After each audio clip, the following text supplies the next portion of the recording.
You first. When you take a look at both of these QBs, who had the most impressive start so far in the preseason? Well, to me, it was Shedeur. I didn't see any interceptions when he was out there. Didn't see anything like that. I mean, don't get me wrong. I don't think Dillon Gabriel did a bad job. I was impressed with the brother, but I'm going to go with Shedeur. You know, the pressure was on him. The spotlight was on him. Stephen A. Smith didn't just call out Dillon Gabriel. He held him accountable and made him rethink his comments. The moment Dillon Gabriel spoke and went after Shedeur Sanders, it wasn't a minor slip. He crossed the line and stepped directly into Stephen A. Smith's wheelhouse. And Smith answered with a clear, direct response that left no room for misinterpretation. The comparisons were emanating from the media more so than anybody else. And that's what I think, that's exactly who I think he was directing his comments towards. Having said that, Dillon Gabriel, respectfully, it was stupid. A very dumb comment to make. First of all, let me tell you something right now. In every walk of life, far beyond the parameters of a football field. This wasn't casual sports commentary, it was a decisive critique. Dillon Gabriel's comments were taken apart by Stephen A. Smith with clear, direct points. Gabriel, a quarterback with solid stats but limited top-level achievements, chose to take a public shot at Shedeur Sanders. Shedeur, who has handled sustained media scrutiny and on-field expectations, became the target of an unnecessary criticism. Smith responded by challenging Gabriel's standing to make that claim, and by defending Sanders on the facts. The outcome was clear. Gabriel overreached, and Sanders didn't deserve the hit. Dan Orlovsky would sit up here in comparison to Shedeur Sanders, who did no such thing, and say, hey, thought he looked better. I got to give him the edge here. I thought it wasn't bad. A pick six and a fumble, and we can get over fumbles. Have you heard anybody say that? I know it's possible. Have you ever heard anybody say, we get over? Stephen A. Smith responded immediately. As soon as Dillon Gabriel made his comments about Shedeur Sanders, Smith delivered a clear, point-by-point critique that drew national attention across the NCAA media cycle. Dillon Gabriel has a reputation as a good quarterback, not a dominant one. He can post strong numbers against opponents like Tulsa, but his performance has been inconsistent when the stakes and competition rise to playoff level. Well, those who produce get treated differently than those who don't. What he said echoes the mentality of all of America practically, and most certainly the world, as we see things being globalized more and more every day. It was a stupid, idiotic, immature comment, because clearly you were feeling the heat because a lot of people was talking about how Shedeur should be QB. Dillon Gabriel is a capable quarterback, but not a standout. Even so, he chose to talk down to Shedeur Sanders, a quarterback who has navigated constant scrutiny and pressure and still represents the future of a program that was struggling before he arrived. The comparison was weak. The criticism was unnecessary. Stephen A. Smith recognized that and dismantled Gabriel's argument with a clear, direct response. How the Browns react to this, how the locker room reacts to this, how Shedeur reacts to this, because it was a clear shot at Shedeur. But let's say Dillon Gabriel's talking about the media. How could you be a brand new quarterback in the NFL and the first time you get behind a mic after your first game, you throw the media under the bus? That's arrogance. Stephen A. Smith excels in moments like this. When Dillon Gabriel made his remarks about Shedeur Sanders, Smith responded with a focused, direct critique. He questioned Gabriel's standing to make that claim, noting that Gabriel has transferred between programs and has not been a Heisman finalist. Without theatrics, Smith laid out why Gabriel's resume doesn't justify taking public shots at Sanders. Smith's point was clear. Targeting Shedeur Sanders, a quarterback central to his program's future and consistently under intense scrutiny, was misplaced. Gabriel's criticism lacked the substance to support it, and Smith methodically showed why. Content today on his 42nd I want you to be meaner. Birthday. That's number one. Number two, after the game, the Browns head coach Kevin Stefanski said there was a mix-up in the routes and that players were in the area that they shouldn't have been. Look at Stephen A's face. Look at Stephen A's face.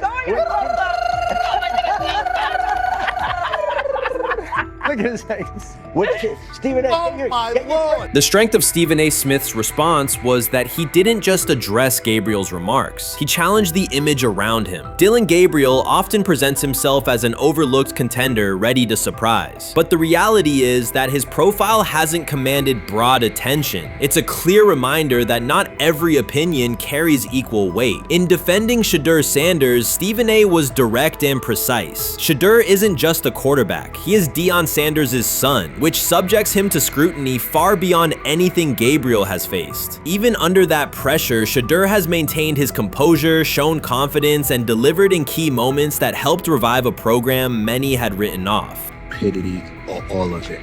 I thought it was a clear shot at Shedeur due to the fact that his Oregon coach threw a shot at Coach Prime and Shedeur during their meeting at Colorado last year. But you know what? The cream rises to the top. Let's see what happens this week. I see a lot of the media talking about they think it was about the media and not about Shedeur.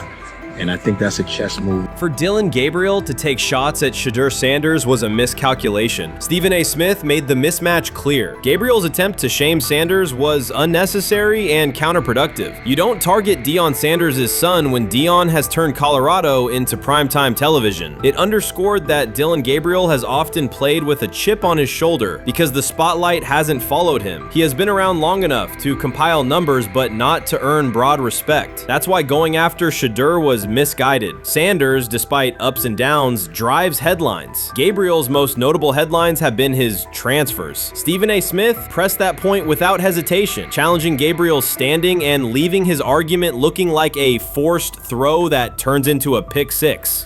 You know what? Still needs to thank me a little bit more for that restaurant I treated him and his family to, because it was big time, and stop embarrassing me by going places and trying to use coupons. That's how pathetic he is. The point is that a pick six and a fumble is usually considered a bad day. Stephen A. Smith didn't need to raise his voice to make the point. He presented Dillon Gabriel as a player whose talk outpaces his resume and defended Shedeur Sanders with clear comparisons. That's why he called Gabriel out so directly. The comparison wasn't just unfair, it was forced. Now look at Gabriel's record. The numbers are solid and he can win against average defenses, but the resume lacks defining markers. There's no sustained Heisman contention, no late season surge that reshaped the national picture, and no postseason moment that cements a legacy. The track record reflects steady production, not top-tier impact. That's the gap Smith underscored. Gabriel's criticism of Shedeur Sanders wasn't supported by what he has accomplished, while Sanders continues to carry a program under constant scrutiny. Let's see some of them step up and make some plays out there. Ain't no way. Gabriel Ain't no way. He's not built like that. No way. And this one is picked off and going back the other way. Oh my God, why did he stop playing? Now it's a foot race. And that is that. They told me bust out my AP, perfect timing. H-shot, we about to get legendary. Shedeur start the next game, baby.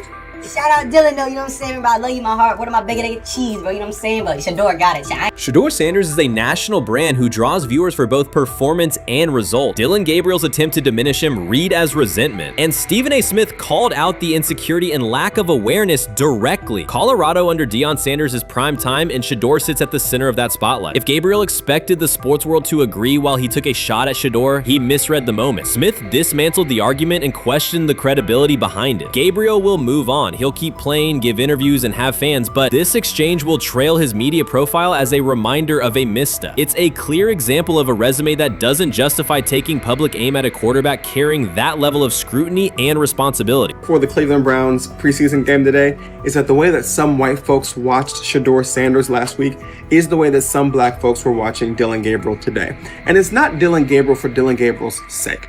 Most folks don't have a problem with Dillon Gabriel. It's what he represents, which is the disrespect of a black person for no other apparent reason than they are a confident black person. Dillon Gabriel thought he was aiming up. Instead, he was placed back among quarterbacks who are good but not great. Stephen A. Smith made the central point. Dillon Gabriel doesn't shape the conversation. Sports are about narrative as much as numbers, and Gabriel's story doesn't move the culture, while Shedeur Sanders does. Smith highlighted that contrast clearly. By the end, Gabriel's credibility had taken a measurable hit. The critique was decisive and sent a broader message to any player considering public shots at Shedeur Sanders. If you step into that debate, you will be held to a higher standard and your resume will be tested. Dillon Gabriel learned that the hard way. I'm about to unleash about Shedeur Sanders. I just watched what happened to Shedeur Sanders in the Cleveland Browns' third and final preseason game. And I'm outraged, I'm sickened, and I'm saddened. By the way, Shedeur continues to be treated in the National Football League now by those sorry-ass Browns and sorry-ass Kevin Stefanski. The Cleveland Browns are once again mishandling a promising quarterback. Skip Bayless criticized the organization for failing to develop Shedeur Sanders and for misusing his skill set. He argued that the team's decisions are undermining Sanders' progress and turning a major investment into a cautionary example. Bayless pointed to inconsistent usage, questionable play calling, and a lack of clear direction as key issues limiting Sanders. He said the Browns need a defined development plan and stronger support if they expect Sanders to succeed. Skip Bayless delivered a direct, critical assessment this week. After seeing Shedeur Sanders in a Browns uniform, he argued that Cleveland is mishandling the quarterback and undermining his development. Bayless said the team's approach shows poor planning and inadequate support around Sanders. He dismissed excuses about strategy and emphasized the need for better coaching, deployment, and protection. In his view, the Browns are setting themselves up for problems before the season begins unless they establish a clear plan for Sanders. Given the team's recent decisions, his reaction is understandable. Cleveland has a history of inconsistent quarterback development. Shedeur Sanders is a premium prospect, the son of a Hall of Famer, a proven college performer, and a widely recognized figure. The organization should prioritize his reps, protection, and a clear development plan, not place him behind Dillon Gabriel as if he were a secondary option. But I'm going to answer this question by saying Shedeur Sanders. And I'm going to tell you why. I think he's being set up to fail. That's right, I'm going to say it. Okay. Here we are on national television, right? There's been 11 practices, if I remember correctly. He's been starting against, he's been playing against the third unit. He's fourth on the depth chart. And then suddenly you throw him into the start line, and he hasn't had any reps for the first team at all. Think about that. So you're just gonna throw him to the wolves like that, huh?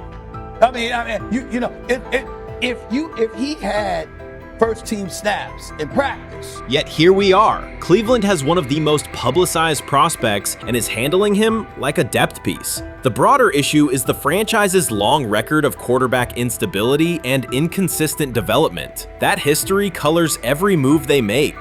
When the Browns draft a quarterback, fans don't anticipate a long-term answer. They brace for another reset. Shedeur Sanders should be treated as a priority, not as an afterthought behind Dillon Gabriel. Let's give him a chance. Let's give him a chance with the play calling. You know you have an offensive line that isn't playing that well.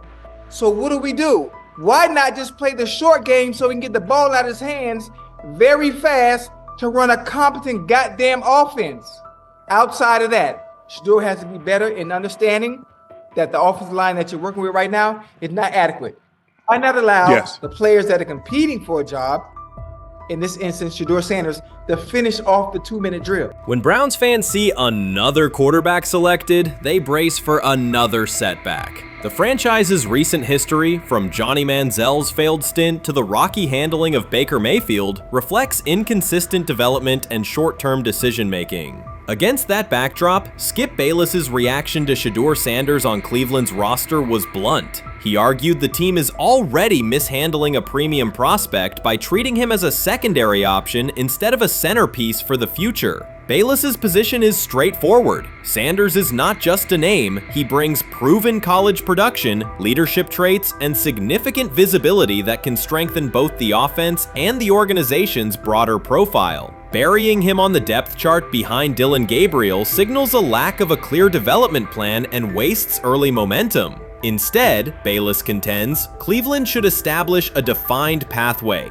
First-team practice reps, protection and personnel tailored to his strengths, deliberate play calling that accelerates processing, and measured in-game opportunities that build confidence and execution. In his view, the Browns need alignment from the front office to the coaching staff to prioritize Sanders' growth. Continuing to treat him like a depth piece risks repeating the same cycle that has undermined previous quarterbacks. Committing to a coherent plan gives Sanders and the franchise a realistic chance to convert potential into sustained performance. Shedeur Sanders doesn't ask for excuses. He hasn't blamed limited reps, patched together receiver groups, or fourth-string offensive linemen struggling against Cleveland's second-team defense. He shows up, works, and demonstrates why he belongs. On day 3 of Browns training camp, for the first time since OTAs, he finally received something close to a fair opportunity. He lined up with the second unit during an 11-on-11 period and made the most of it. In 8 plays, he did what he typically does when given a chance. He executed. He went 2 for 2 on a quick series,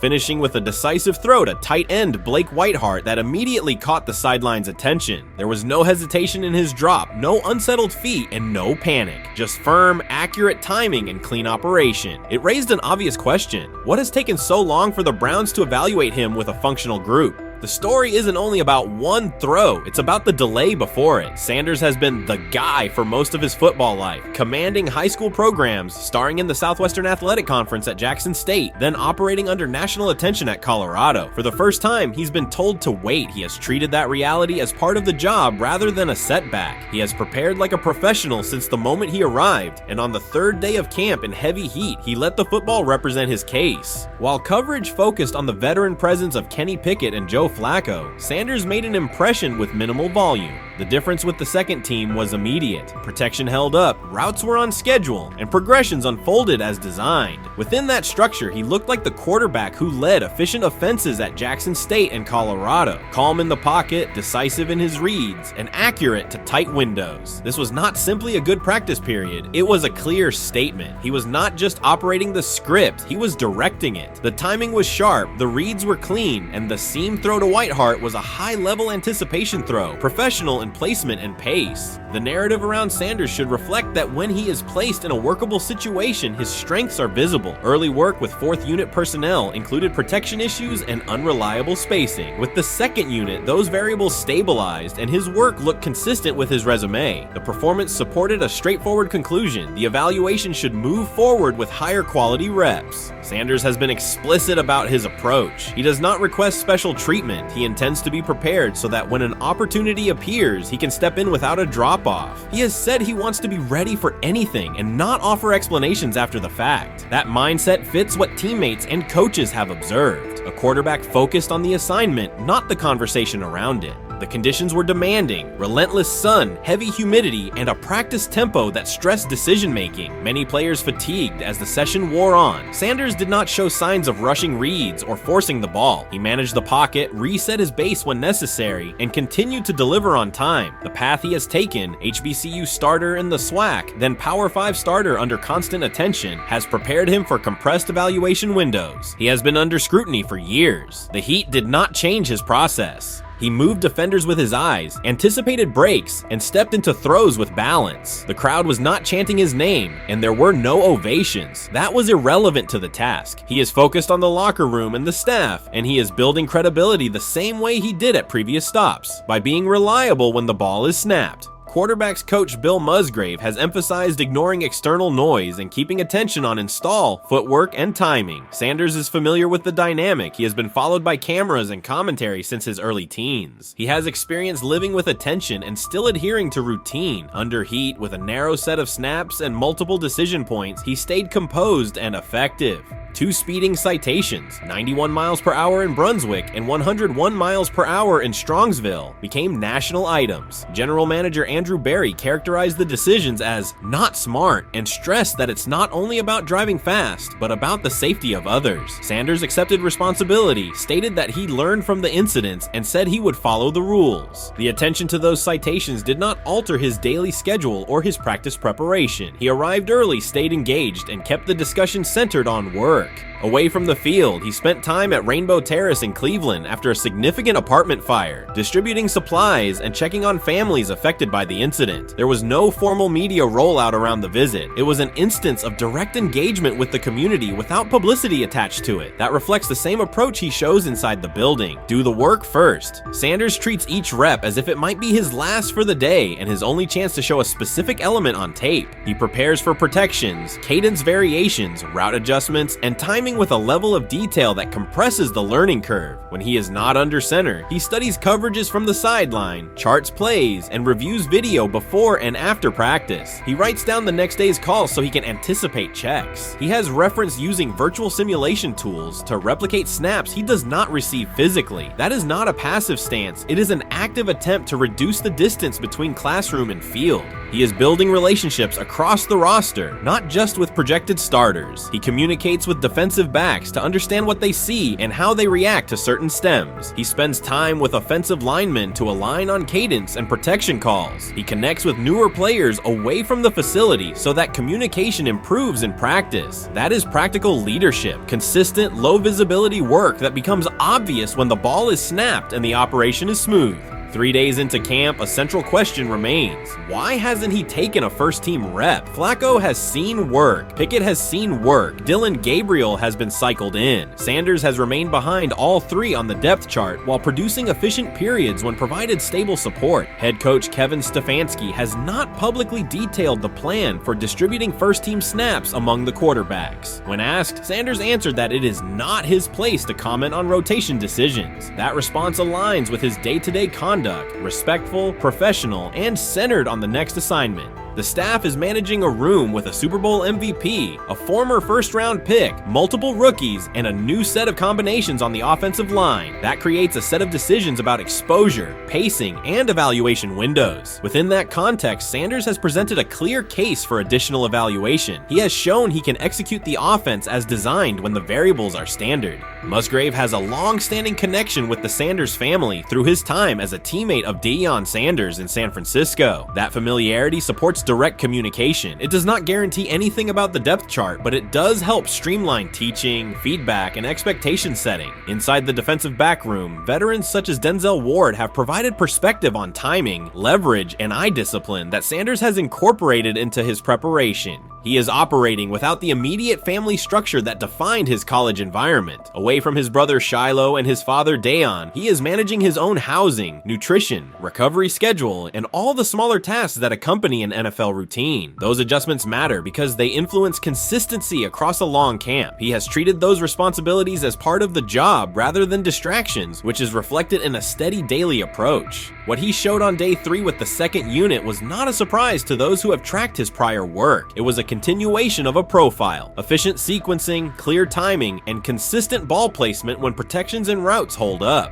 The 8-play period was short, but it was enough to reinforce the point. He doesn't need a large sample to demonstrate baseline operation. He needs a fair sample to test ceiling and adaptability. There is also the matter of perception. Public attention concentrated on the speeding tickets and the general manager's response. Less attention fell on the preparation, the efficient period with the second team, or the community engagement at Rainbow Terrace. That imbalance is common in training camp narratives. Sanders has handled it by keeping his answers simple and his focus on football. He has not tried to redirect the conversation. He has done his work and waited for additional reps. The objective next step is straightforward: expand the evaluation with higher unit personnel and standard opponents. That does not require a complete reshuffling of the depth chart. It requires allocating a defined sequence of first-team snaps so that timing with starting receivers and protections with starting linemen can be measured on tape. The staff can then compare operation speed, accuracy under pressure, red zone decision-making, and 2-minute mechanics against the other quarterbacks. That is the most direct way to clarify the competition. None of this dismisses the experience or track records of the veterans in the room. It emphasizes that the purpose of camp is to test assumptions with current performance. Sanders has provided enough evidence with the second unit to justify a broader look. He has shown that the pace of his feet matches the pace of his eyes, that he can hold safeties with his shoulders, and that he can drive intermediate throws without float. He has also shown discipline to take the clean completion rather than force the vertical shot when leverage dictates otherwise. Every day, he has addressed the controllable items: meetings, note-taking, install recall, cadence management, and post-practice review. He has not asked for public public guarantees. He has asked for an opportunity to compete on comparable terms. The 8-play sequence with the second unit was a small but clear example of what he can do when those terms exist. The staff's communications have been measured. Stefanski has not laid out a schedule for first-team rotations publicly. Barry addressed the speeding incidents directly and emphasized standards for decision-making off the field. Sanders accepted the criticism, adjusted his behavior, and moved forward. Those are the relevant facts. What remains is a football evaluation that can only be completed by giving him snaps with the top group and measuring the results. If that evaluation occurs and he performs at the level he showed with the second unit, the conversation will shift from potential to placement. If it does not occur, the question will persist through camp. Why not test the full picture? Sanders has built a case based on preparation, poise, and execution. He has demonstrated leadership by building relationships across the roster. He has shown maturity in handling external issues directly and moving on. He has given the staff reasons, on the field and in the building, to continue the process.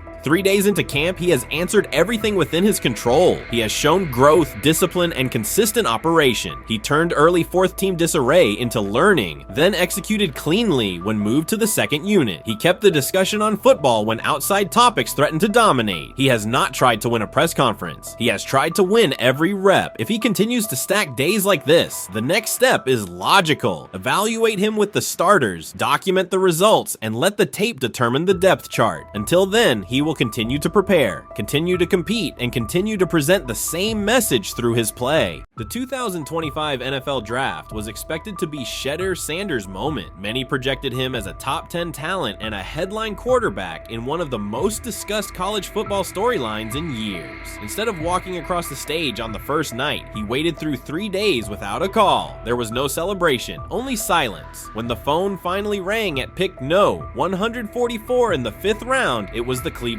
Browns. With that selection, the financial outlook changed dramatically. The Sanders family believes this was not a typical draft slide, but the result of coordinated action. They are pursuing a $100 million lawsuit alleging collusion across parts of the league. In the months before the draft, Sanders was consistently discussed among the top quarterbacks in the class. Television and digital analysts praised his poise, accuracy, leadership, and command. Scouts highlighted a 74.1% completion rate, record-setting stretches at Colorado, and his rise from an HBCU star to a national figure. Consensus expectations placed him in the first round or early second. Draft night unfolded differently. As picks accumulated, there was little indication that his name would be called. The atmosphere at his private gathering shifted from anticipation to doubt. When the Browns selected him late on day 3, projections for his first contract dropped from an estimated range in the mid-$30 million to approximately $4.6 million, with corresponding reductions in likely endorsements and long-term positioning. According to Deion Sanders and others close to the family, this was not about performance, injury, or conduct. They argue it was coordinated. Attorneys were contacted immediately. The allegation is straightforward. Sanders' value was suppressed intentionally. The family's position is that this was a calculated decision within parts of the league, not an isolated set of evaluations. The legal claims focus on communications that, if authenticated, could be significant. Internal emails, text messages, and owner-to-owner conversations. The family's representatives contend that these materials show a deliberate effort to avoid drafting Sanders in early rounds based on perceived image concerns rather than football merit. One message reportedly under review framed the decision in branding terms. Drafting Shedeur would mean inheriting the Prime brand. The complaint asserts that this view led some teams to discourage others from selecting him unless necessary, not for film-based reasons, but to avoid perceived attention and external pressure tied to his family's profile.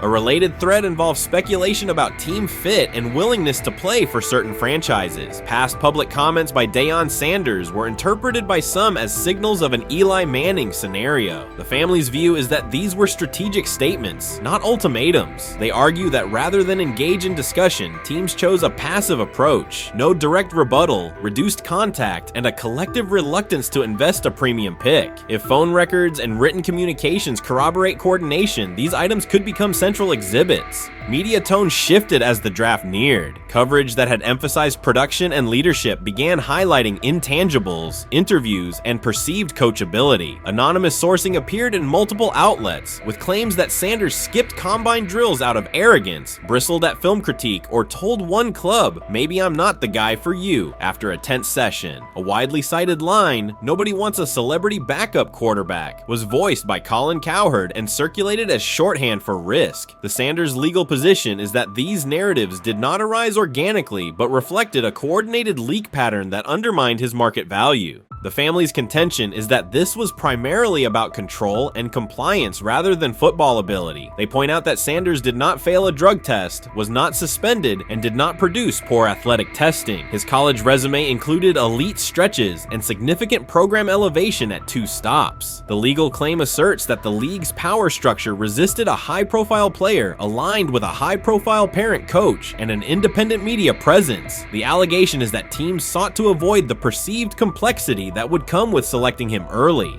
The financial impact is a core component of the damages claim. Had Sanders been selected late first or early second round, projected 4-year compensation would likely have fallen between $30 to $35 million, with immediate access to higher tier endorsement opportunities and the brand leverage that accompanies a franchise quarterback designation. As a 5th-round pick, the initial contract value is a fraction of that total, and associated off-field opportunities are typically narrower. The suit reportedly seeks not only lost salary, but also the broader economic value linked to draft position, sponsorships, licensing, and the visibility that accelerates an early career trajectory. The filing's scope, as described by sources close to the family, extends beyond the league office. It may involve media outlets, scouting firms, and specific executives if discovery shows coordination or materially false statements that affected value. The argument is that the draft slide harmed not only Shedeur, but also the broader Sanders brand, affecting perceptions of Deion Sanders as a recruiter, coach, and public figure. The family's view is that narrative construction around brand risk and celebrity backup produced a measurable economic and reputational loss. If a court authorizes discovery, the process would likely compel emails, internal draft notes, and message archives from teams and third-party intermediaries. Subpoenas could be served on media organizations for sourcing records related to anonymous quotes. That level of transparency would be unusual and could reveal how information flows during pre-draft periods. The legal theory moves beyond a single player's evaluation to the draft's integrity, whether owners or executives acted in concert to reduce a prospect's value for reasons unrelated to football performance. The league has not publicly addressed these specific allegations. Background comments from executives characterize the claims as overreach. The family's camp maintains they have documentation sufficient to proceed. The comparison points referenced by observers include Deflategate, Spygate, and the Colin Kaepernick grievance, not because the facts are the same, but because of the potential scope, policies, practices, and the balance of power between the league and individuals challenging its processes. Another dimension of the dispute involves how the NFL perceives Deion Sanders, Coach Prime, and the autonomy he promotes. He built a large media footprint around his programs at Jackson State and Colorado, elevated his players' profiles, and spoke openly about fit and leverage. The family contends that this visibility, combined with statements about preferred destinations, triggered resistance. The complaint frames the response as a preference for compliance and predictability over independent branding and public negotiation. The suit also addresses the pre-draft decisions that critics point to: skipping the Senior Bowl, declining full workouts at the NFL Scouting Combine, and candid interviews about team fits. The family characterizes these as strategic choices commonly made by top prospects, not evidence of entitlement. Their view is that similar decisions by other players did not produce the same narrative because those players fit more comfortably within league expectations. The risk calculus is clear. Bringing a suit of this magnitude invites professional consequences. The family acknowledges that some within the league may react negatively. Their position is that the principle at stake, transparent and fair valuation, warrants the risk. The message they intend to send is that manufactured narratives and coordinated devaluation should face scrutiny, particularly when they affect earnings, opportunity, and reputation. If the case advances, several outcomes are possible. The court could find insufficient evidence of coordination, limiting the scope to individual judgments protected as opinion. It could also find enough to proceed to broader discovery, which would have implications beyond one player, including potential changes to how teams document evaluations and how media handle anonymous sourcing close to the draft. Agents might push for reforms, including clearer guardrails around leaks and standardized prospect communication records. For now, Sanders is working within the Browns structure. He has avoided public escalation beyond confirming focus on preparation and development. The lawsuit is a separate track managed by counsel. This dual approach, professional routine on the field and legal action off it, reflects the family's strategy. They intend to contest the process they believe harmed him while meeting club expectations day to day. The core allegations remain consistent across their statements. A talented quarterback saw his draft value suppressed by coordinated behavior tied to branding concerns and public positioning rather than football merit. Media narratives amplified that shift, and the result was a substantial, quantifiable loss. The remedy sought includes compensation and a measure of accountability that could deter similar conduct. Whether the claims are ultimately proven will depend on documentation and testimony. If emails, texts, and call logs substantiate coordination, the impact could be significant, prompting policy review around pre-draft communications and media engagement. If not, the case may narrow to disputes over opinion, perception, and the gray areas of scouting. Either way, the filing signals a willingness to confront entrenched practices and to test in court how far the process extends beyond film and interviews. This situation has moved from speculation to litigation. It addresses control, image, and power in a system that influences careers and compensation. It also underscores how public narratives can shape market outcomes. Sanders' path now has two tracks: earning opportunities on the field in Cleveland and seeking redress off the field for what the family views as an avoidable and orchestrated loss. The questions at stake are larger than one draft slot. They touch on how the league values independence, how information is weaponized, and what recourse exists when a player believes the evaluation moved from football to optics. The answers will emerge through practice reps and potentially through discovery and a courtroom record. Honestly, guys notice it more when you're out winning games, right? If Cleveland starts off in a bad start, they're not doing well, and all of a sudden Shedeur or Dillon Gabriel are doing well in 7-on-7, they're throwing dimes, and practice drills, the number one defense can't stop them. People take notice of that, and the more that the players see it, they're gonna. Then the comments start happening over the lunch table. They start happening throughout the building, and that's when the pressure really will get severe. The Cleveland Browns were focused on resolving their quarterback situation until Jason Kelce made pointed comments that triggered a strong reaction from ownership. The response inside the organization was immediate and intense. What exactly did Kelce say that has the dog pound on edge and the front office under pressure? We've seen that miserable game by the Cleveland Browns. So they throw Joe Flacco in there, and I like Joe Flacco. He did good, but they gave him the resource of all the first team guys. Then they throw Dillon Gabriel in there with first teams and second teams. So Dillon always is getting protected. The same thing again, they gave this scrub max protection on every play. Yeah, he completed some passes, but let's talk about his mistakes. He's still inconsistent with his throws, but he at least had max protection. The Cleveland Browns continue to be defined by inconsistency and avoidable setbacks. Even as fans hoped the organization had turned a corner, Jason Kelce, fresh off retirement, offered a direct critique that reignited doubts about the team's direction. His remarks implied the franchise's structure and decision-making remain unstable and recent progress may not hold. The takeaway for leadership is straightforward. Identify core issues, align on a coherent plan, and execute with discipline. For supporters, it's another sign that the problems run deeper than a single season. They throw Shedeur Sanders in there with the lowest cab drivers you couldn't even get on 5th Street. And I'm pissed off, bro, because the play calling was abysmal. Look, even if you don't like Shedeur didn't even get a chance to be trash.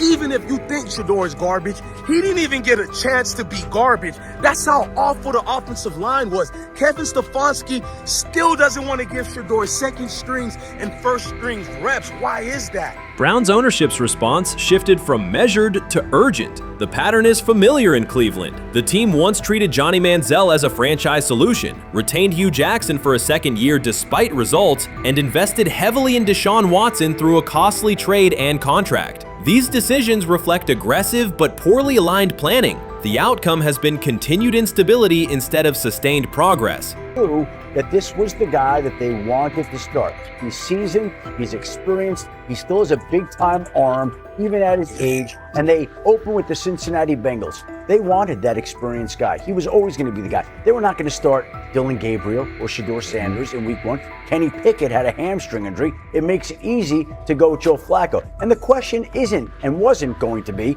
who's the starter in Cleveland.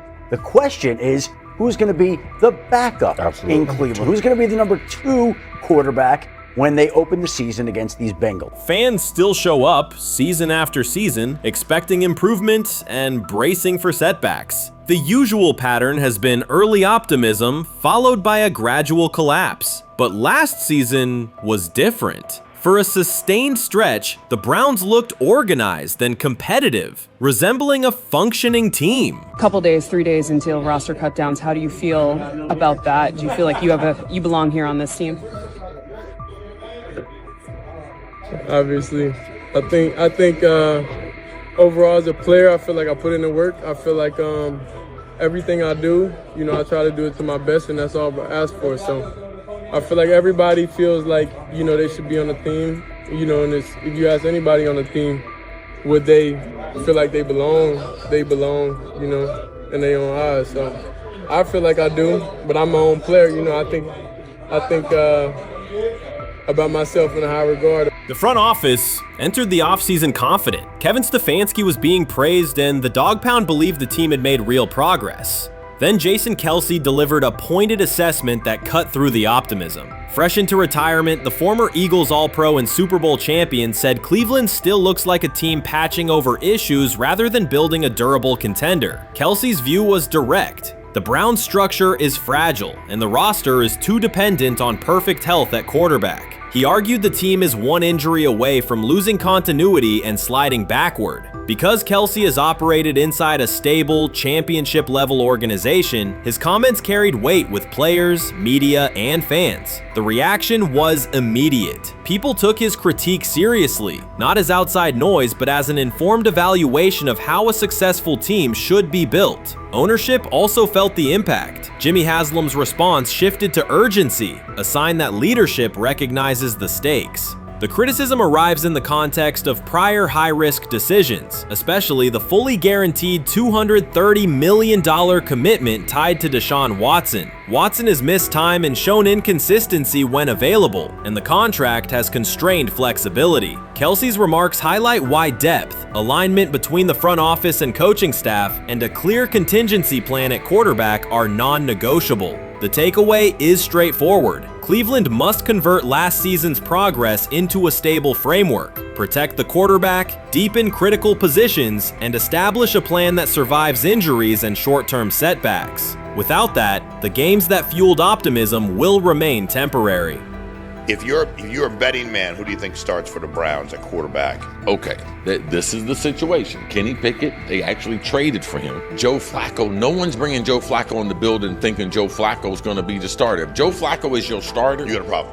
You have a huge problem. And if they were saying Shedeur was the starter as the 5th rounder, you got a real problem too, because he passed over all these guys in these reps in the offseason in shorts, in bikini shorts, Speedos and stuff.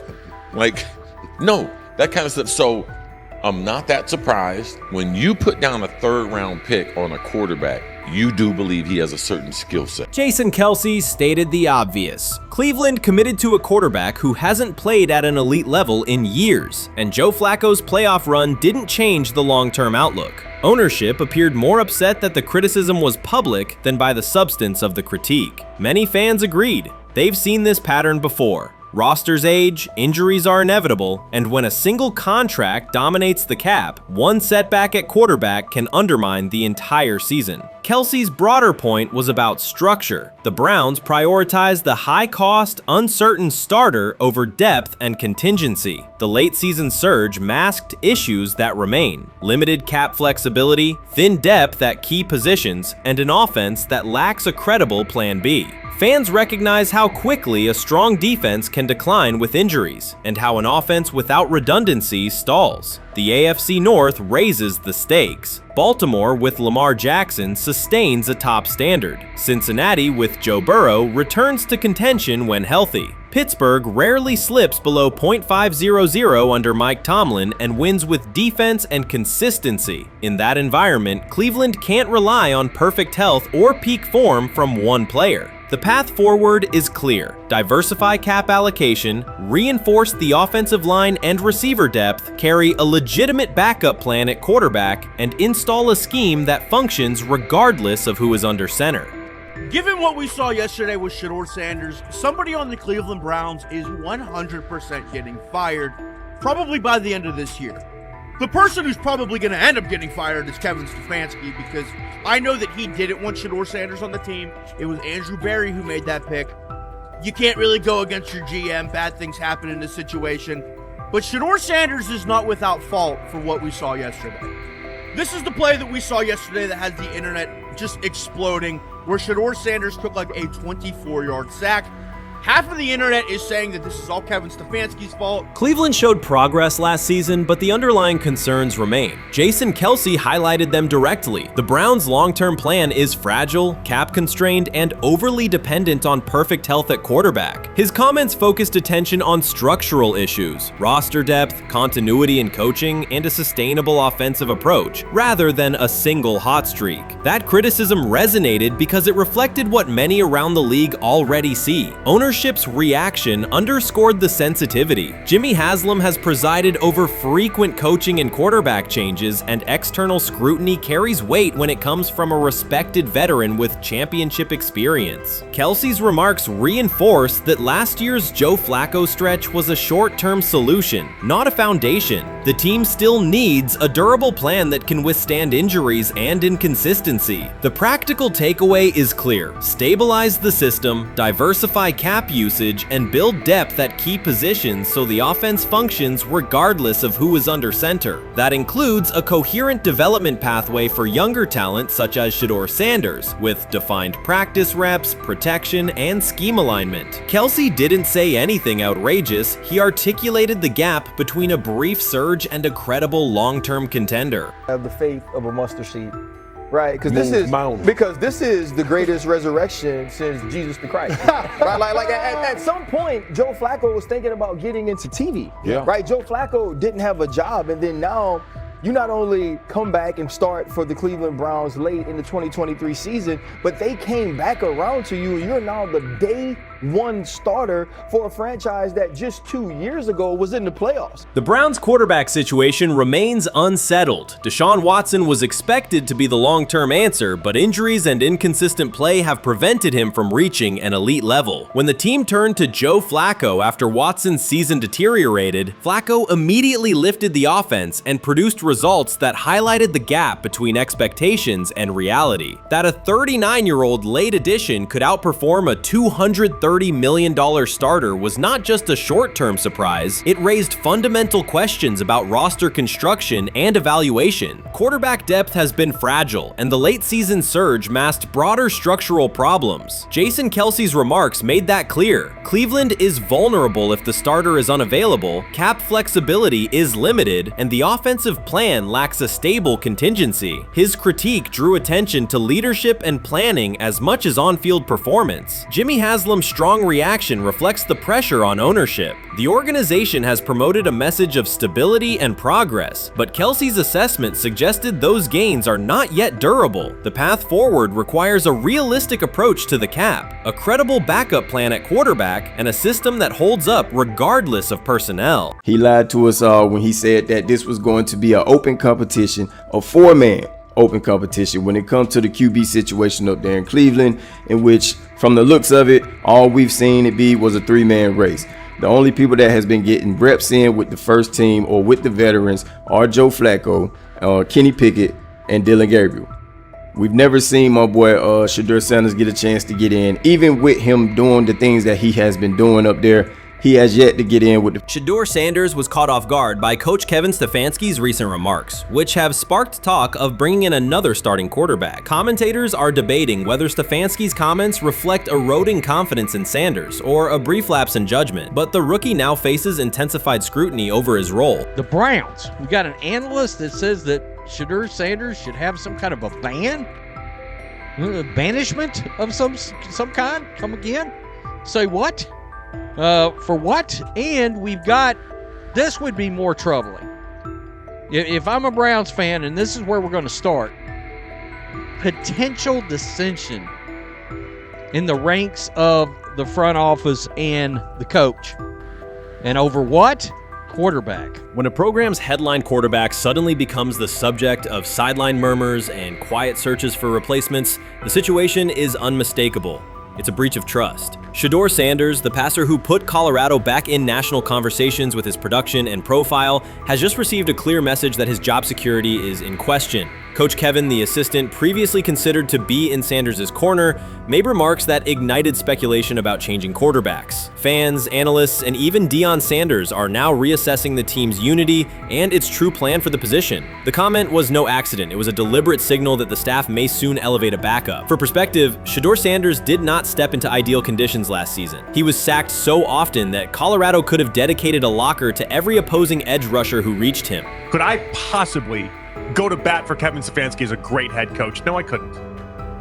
Could you go at bat against him, saying he's a horrible head coach? No, I can't. I think that's why we fall in the middle. I think that's why in a lot of these discussions, and that's why a lot of the rankings, you see him right now in that 15 to 20 range, somewhere in that middle pack of NFL head coaches. I've said earlier, Kevin Stefanski has already been given more head coaches than any coach I've ever seen in Cleveland.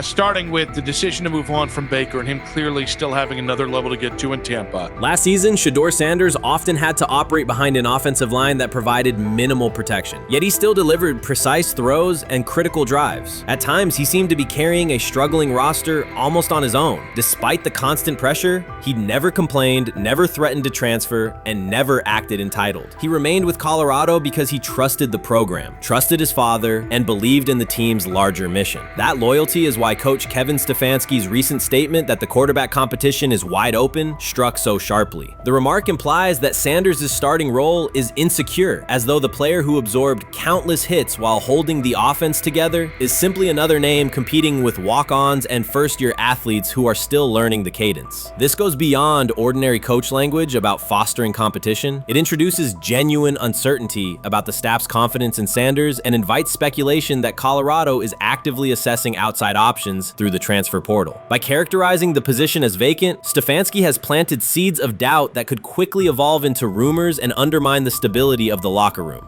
I'm sorry, but when it comes to quarterback, I'm gonna defer to my head coach, generally speaking, especially one with Stefanski's track record and how he's viewed across the league.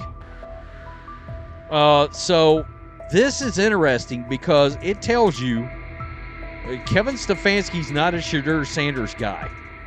And it also tells us who made these picks. Exactly. The Cleveland Browns made a rather awkward decision in the NFL draft, opting to take quarterback Dillon Gabriel in the 3rd round well before he was expected to fly off the board. Then 2 rounds later, the Browns took fellow quarterback Shedeur Sanders. So what exactly is going on? Discussion has begun about whether Colorado is actively evaluating another quarterback and preparing for life after Shedeur Sanders. Analysts are debating whether Coach Kevin's move is calculated strategy or a misstep that jeopardizes team stability. Sanders remains a top NFL prospect, Deion Sanders' son, and the program's public face. His highlights dominate social media and his jerseys outsell the team's victories. Yet he is once again being asked to reaffirm his position. The issue is more than routine roster management.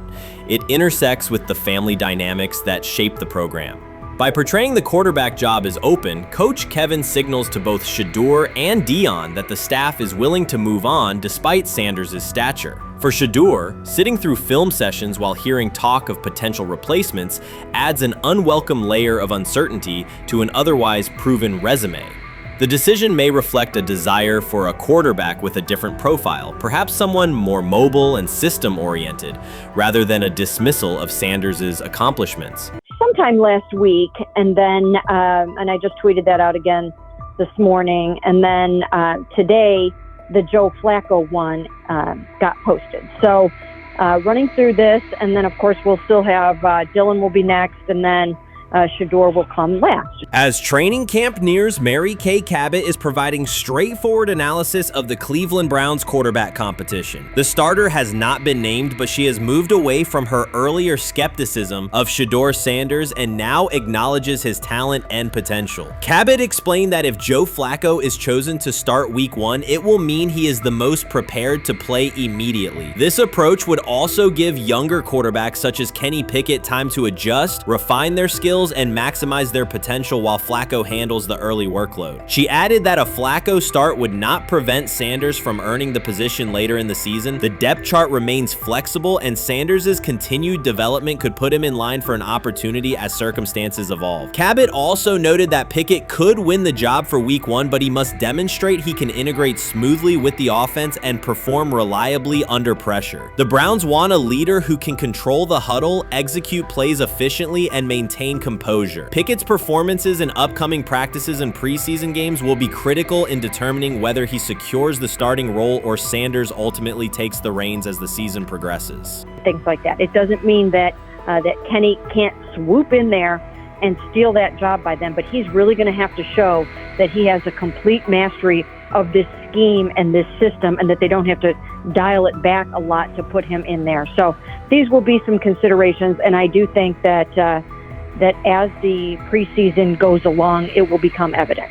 Mary Kay Cabot recently stated that Shedeur Sanders is ready and the Cleveland Browns are monitoring him closely. After a strong showing during organized team activities and minicamp, Sanders has made notable strides in his development. With continued progress, he is expected to return to the field prepared to contribute meaningfully. The Browns coaching staff is tracking his growth, and anticipation about his long-term role is increasing. Cabot added that if Sanders maintains this trajectory and continues to demonstrate poise within the team, he will have a legitimate chance to earn the starting quarterback job. Each practice rep strengthens his case, reinforcing the possibility that his development could benefit both the player and the organization. As Sanders impresses, discussion about his future in Cleveland becomes more compelling. Cabot also emphasized Sanders' advanced understanding of the offense. She noted that his football IQ appears in every drill and that he seems ready to execute the Browns system at full speed. His ability to process defenses quickly and make decisive reads distinguishes him from his peers. With the appropriate opportunity, Cabot believes Sanders could become a genuine difference maker for the Browns. One area Cabot highlighted is Sanders' command of pre-snap adjustments. His capacity to diagnose defensive fronts and communicate changes gives him an edge and reflects high football intelligence. If he translates those reads into consistent connections with his playmakers, he could elevate the Browns' offense significantly. By comparison, Cabot said quarterback Dillon Gabriel is still refining his grasp of complex terminology and play calling. While Gabriel possesses upside, Sanders' comfort with intricate concepts and his ability to manage tight pockets under pressure give him a clear advantage at this stage. Gabriel must sharpen those elements to compete at Sanders' level. Cabot previously reported that Sanders had already earned first-team practice snaps ahead of Gabriel. Her latest update confirms that Sanders is now approved as the Browns' starting quarterback, solidifying the organization's commitment to him as QB1. Expectations are high, and his response to the challenge will be closely watched throughout training camp and preseason. Cabot further noted that head coach Kevin Stefanski authorized Sanders to take expanded first-team reps beginning next month. This milestone underscores Sanders' readiness and the coaching staff's confidence in his progress. As the regular season approaches, Sanders aims to cement his status as the starter, and the competition for that position is intensified. Though Sanders leads the race, Kenny Pickett remains in contention. Cabot stressed that Pickett must prove he can integrate seamlessly with the offense and perform consistently under pressure. His performance over the next several weeks will determine whether he can challenge Sanders for the starting role.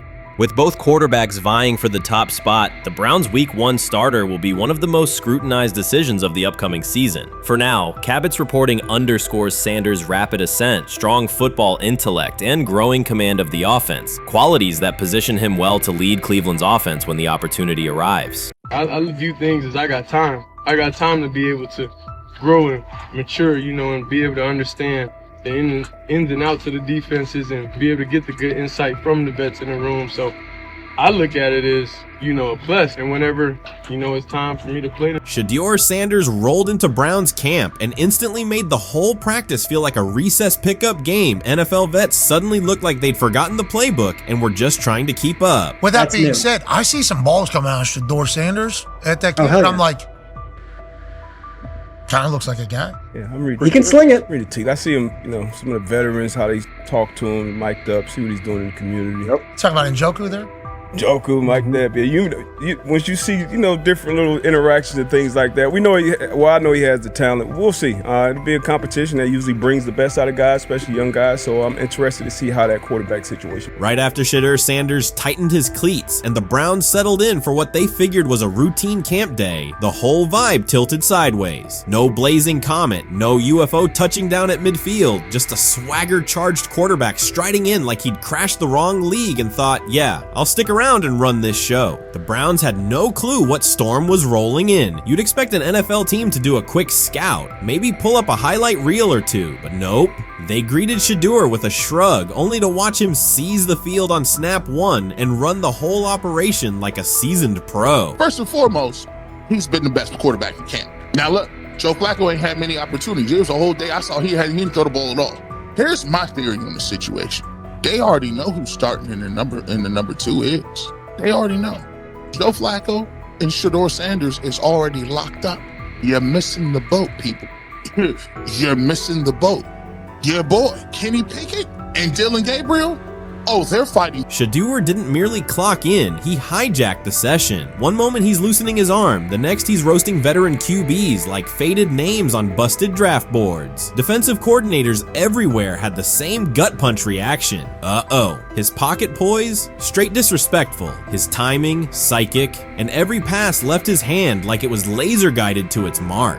While Shedeur Sanders was slicing up routes, the Browns' secondary looked less like an NFL backfield and more like a gaggle of dads sprinting through a Saturday fun run. Big on enthusiasm, short on closing speed. Coaches fought the urge to slam the emergency horn. Players traded wide-eyed, "Are we serious?" stares, and someone even double-checked that a hidden camera crew wasn't about to pop out of the tunnel. But nope, this was pure Shedeur, half cold-blooded surgeon, half highlight factory. He wasn't dropping a casual "I'm here," he was crafting a masterclass. From the first rep, the tempo changed. Shedeur Sanders accepted the snap with steady footwork, diagnosed the Browns' single high shell, and delivered a tight window seam route that forced the free safety to recover late. Throughout the period, he manipulated leverage with quick shoulder fakes, moved through full field progressions, and released on time from a balanced base, consistently putting the ball on his receiver's upfield shoulder. Cleveland's coverage struggled on multiple fronts. Safeties hesitated between deep half responsibilities and underneath support, creating voids at 15 to 20 yards. Cornerbacks and off-man were caught in trail position when Sanders used rhythm throws on 3-step drops, while those who tried press technique had their inside hand neutralized by his receivers' outside releases. Linebackers widened to match shallow crossers, leaving the middle hook unguarded for pivot routes and option digs. One corner attempted a line of scrimmage jam. Sanders immediately adjusted the route to a back shoulder fade, releasing the ball before the break and rendering the press ineffective. Over the session, he showcased pocket discipline, reclimbing to maintain throwing lanes rather than drifting, and finished with a series of anticipatory throws against cover 2 cloud, fitting vertical outs between the flat and deep half defenders. Sanders' combination of rapid post-snap processing, precise ball placement, and pocket efficiency exposed coverage mismatches at every level and highlighted communication gaps in the Browns secondary. By mid-session, the Browns defensive staff clearly recognized their calls were outmatched. Every adjustment, a roll to cover 6, a simulated pressure, a late rotate to 2 high, was neutralized once Shedeur Sanders confirmed the post-snap picture. Routes that had taken weeks to script were beaten by timing and location. Comeback set at 12 yards broke open before the corner's transition. Slot seam outs dotted the void between the flat and deep half defender, and boundary receivers beat press with quick hand techniques, receiving the ball before the trail man could recover. Sanders' command was methodical. He used cadence to freeze plug blitzes, re-ID'd the mic when linebackers sugared the A-gaps, and maintained a firm base so he could reset and fire without resetting his feet. His receivers benefited from that rhythm. Top of the stem, eyes back, ball delivered on their upfield shoulder, allowing immediate transition to YAC. The Browns front tried a late stunt to compress the pocket. Sanders climbed 2 steps, re-spotted the shallow crosser, and delivered in stride, turning a potential sack into a 20-yard gain. What stood out most was how little ramp-up Sanders needed. From his first series, he processed full-field concepts at tempo, cycling through progression reads without hitching. The poise under interior pressure, consistency in ball placement, and ability to manipulate zone defenders left the Browns' coordinated disguise packages ineffective and forced them into static coverage by the end of the period. In short, Sanders' efficient mechanics, rapid processing, and anticipatory accuracy rendered Cleveland's defensive game plan ineffective at every level, from pre-snap disguise to post-snap spacing. Imagine there's many people that think Dillon Gabriel's a better quarterback than Shedeur Sanders. I don't care where they were drafted. And if the Browns are the one team that thinks that, then I'm going to suspect it's not true. They don't know what listen, I've been on every quarterback evaluation for 30 years. Right. I never root against anybody. Yeah. But I'd be surprised if Dillon Gabriel's ever a legitimate starting quarterback for the Cleveland Browns. I'd be surprised. I just don't think. Well, then it is a wasted pick because you took him in the top 100. Yeah, but potentially. Yeah. May get away with it because of Shedeur. An edge rusher chirped at Shedeur Sanders between snaps, hoping to shake his rhythm. On the very next play, Sanders answered with a 30-yard laser, a deep dig from the boundary side that split the single high safety and the trailing corner. He hit the top of a 5-step drop, kept a firm base, and delivered on time to the receiver's outside shoulder, turning what should have been a routine rep into a sudden change explosive. From that moment on, every coverage wrinkle the Browns tried, rotating from cover 3 to quarter half, flashing a Tampa 2 shell, mugging both A-gaps, was met with a precise counter. When corners pressed, Sanders adjusted the route to a back shoulder fade. When safeties widened, he checked to a glance post. When linebackers bailed, he found the running back on a delayed option out of the backfield. Even late simulated pressures couldn't move him off his spot. He simply climbed, reset his feet, and fired. As Cleveland's defenders rotated through checks, Sanders manipulated them with cadence and eye discipline. He froze weak side safeties long enough to create intermediate windows, then feathered the ball into those lanes before help could arrive. When the Browns finally dropped 7 and matched every route, Sanders tucked the ball and converted 2 separate 3rd and 6 situations on the ground, reminding everyone that his mobility is as calculated as his arm. By the end of the session, the defensive coordinator's call sheet looked obsolete. Sanders had neutralized blitz looks, exposed spacing issues in zone, and forced the unit into static base coverage just to survive the period. It wasn't a camp drill anymore. It was a clinic on timing, processing speed, and controlled aggression, delivered snap after snap by a quarterback who never needed a warm-up lap to own the field. They never planned on taking him. The problem is, like Ocho Cinco said, you got somebody that has endeared himself to the locker room. And guess what? The difference between him and Tim Tebow, the biggest one, is he can play. He can throw the ball. Tim Tebow running around being an H-back. He can throw the ball. And he's done everything he needs to do. He ain't saying nothing. He ain't rocking the boat. He ain't mad about the reps. He ain't mad about none of that. All the people out there want to see is this, like Tyler said earlier. We want to see what he can do with Jerry Jeudy. That's it. I want to see what he can do with David Njoku. I want to see him with Junkins. I want to see him with the first running backs. If you are cooking, if you are beating down the doors with the 3s and 4s, guess what? You deserve more. From the first team period on, Cleveland's secondary looked a step slow. A deep third safety hesitated on a post-snap rotation, leaving Shedeur Sanders free to climb the pocket and fire a 22-yard out that arrived before the defender could plant and drive. The supporting cast around him, players fighting for roster spots, not Pro Bowl invites, benefited from his command. Sanders used tempo to control the defensive front, altered protections at the line, and located throwing lanes so quickly that one receiver didn't register the catch until he crossed the goal line. As the Browns tried new personnel groups, coverage busts multiplied. Starters slipped out for hamstring stretches while rookies rotated in, only to find the ball arriving on their blind side before they'd completed a midpoint squeeze. On a later 3rd and long, Cleveland finally closed the interior rush lanes, compressing the pocket with 3 defenders. Sanders pivoted through the traffic, stepped into a narrow escape window, and, without resetting his shoulders, whipped a no-look pass to the boundary curl for a fresh set of downs. The throw turned a potential sack into an explosive play and left the coaching staff scrambling for answers. The people who are fascinated by Shedeur for whatever reason, whether it's his play, I guess, last year was kind of fun. If you're just like a guy who grew up like loving Deion Sanders and passed that love on down to your kids, I can see why you're like that. The one thing I will give them is you're looking at this quarterback room. If you're a fan of Shedeur and say, why can't he go beat Dillon Gabriel or Joe Flacco or Kenny Pickett? So I do understand that part of it, right? Because why not? Why couldn't he be the Brown starter in October or November? That looks like a quarterback room where everyone will get a chance to start.